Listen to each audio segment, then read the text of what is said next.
Bismillahirrahmanirrahim. Assalamualaikum warahmatullahi wabarakatuh. Selamat pagi para sahabat matematika dimanapun Anda berada.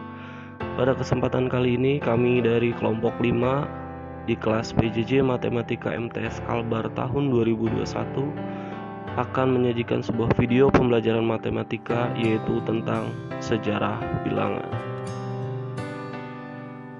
Pada kesempatan kali ini kami akan menyajikan sebuah konsep angka dan bilangan, di mana yang akan kami bahas adalah tentang yang pertama sejarah bilangan, bangsa pengguna simbol bilangan, teori bilangan, dan tokoh-tokoh teori bilangan. Nah, kita masuk kepada pembahasan yang pertama, yaitu tentang sejarah bilangan. Sejarah permulaan munculnya bilangan berasal dari bangsa-bangsa yang bermukim di sepanjang aliran sungai, seperti bangsa Mesir di aliran sungai Nil, bangsa Babilonia yang menghuni pinggiran sungai Tigris dan Eufrat, bangsa Hindu-India di sepanjang sungai Idrus dan Gangga, serta bangsa Cina di sepanjang aliran sungai Huanghe dan Yangtze. Matematika sangat dibutuhkan oleh bangsa-bangsa tersebut untuk perhitungan berbagai kebutuhan kehidupan sehari-hari, seperti perhitungan perdagangan, penanggalan, perubahan musim, pengukuran luas tanah, dan lain-lain.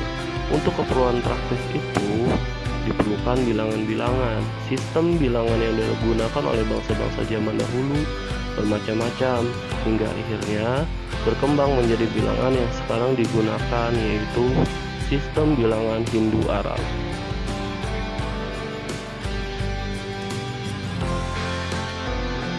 Kita masuk ke pembahasan yang kedua, yaitu bangsa-bangsa pengguna simbol bilangan.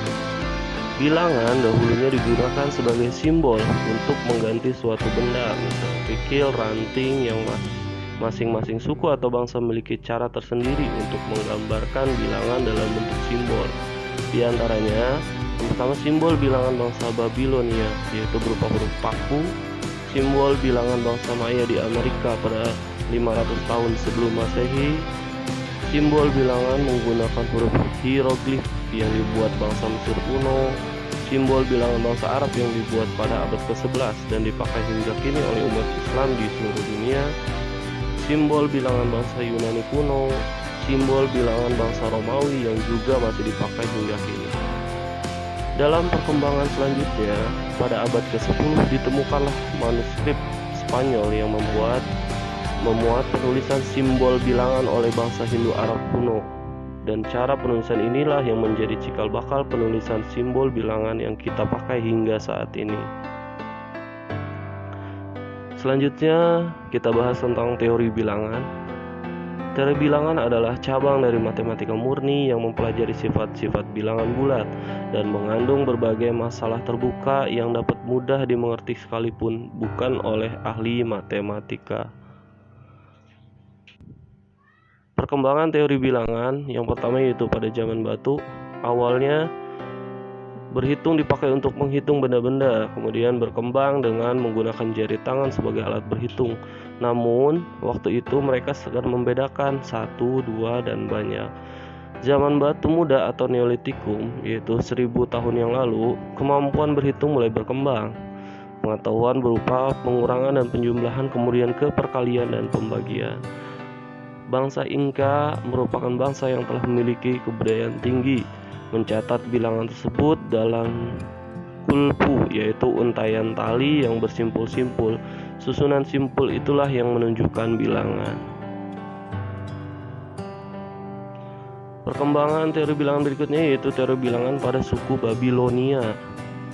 Pengetahuan matematika Babilonia diturunkan dari lebih daripada 400 lempengan tanah liat yang digali sejak 1850-an. Matematika Babilonia ditulis menggunakan sistem bilangan seksagesimal atau basis 60. Dari sinilah diturunkannya penggunaan bilangan 60 detik untuk semenit, 60 menit untuk 1 jam, dan 360 derajat untuk satu putaran lingkaran. Juga penggunaan detik dan menit pada busur lingkaran yang melambangkan pecahan derajat. Selanjutnya, teori bilangan pada Mesir kuno. Bangsa Mesir kuno menulis angka pada daun lontar.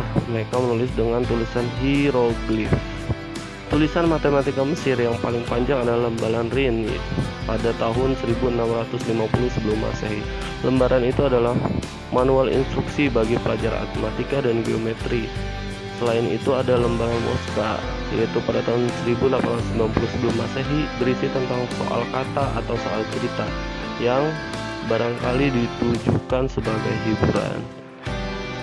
Selanjutnya yaitu teori bilangan pada suku bangsa India.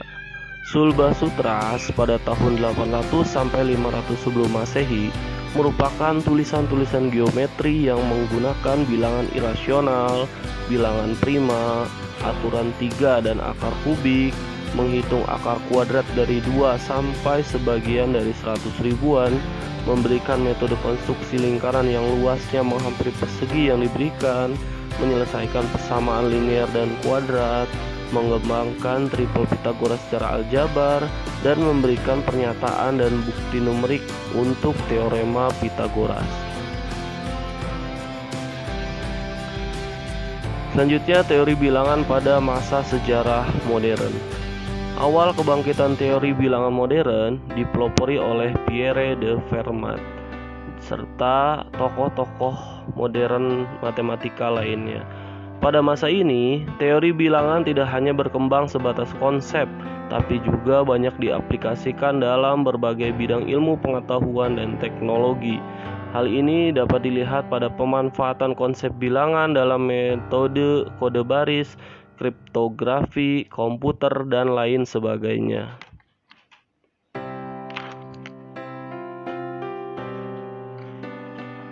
Selanjutnya yaitu tokoh-tokoh teori bilangan. Yang pertama ada Pitagoras, yaitu pada tahun 582 sampai 496 sebelum Masehi.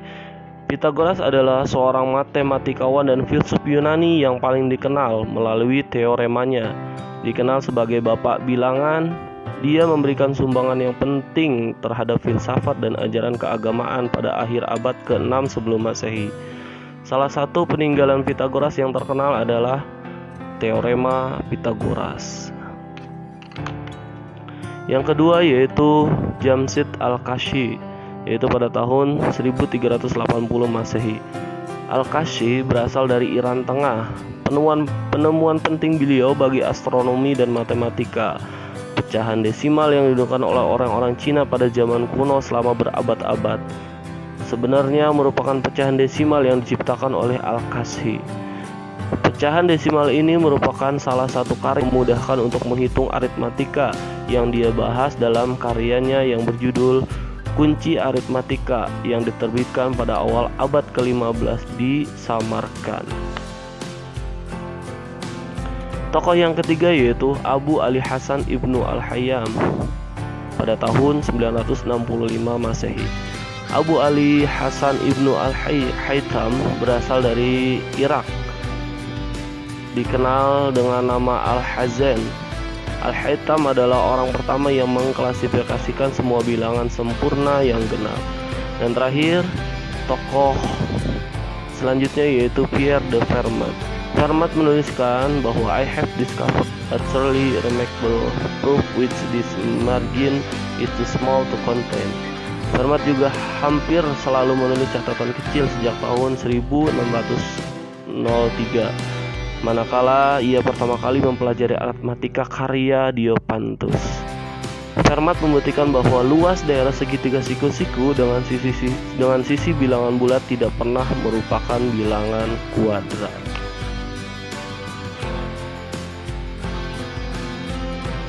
Baik, itulah pembahasan kita kali ini. Kurang lebihnya kami mohon maaf. Sekian dan terima kasih. Wassalamualaikum warahmatullahi wabarakatuh.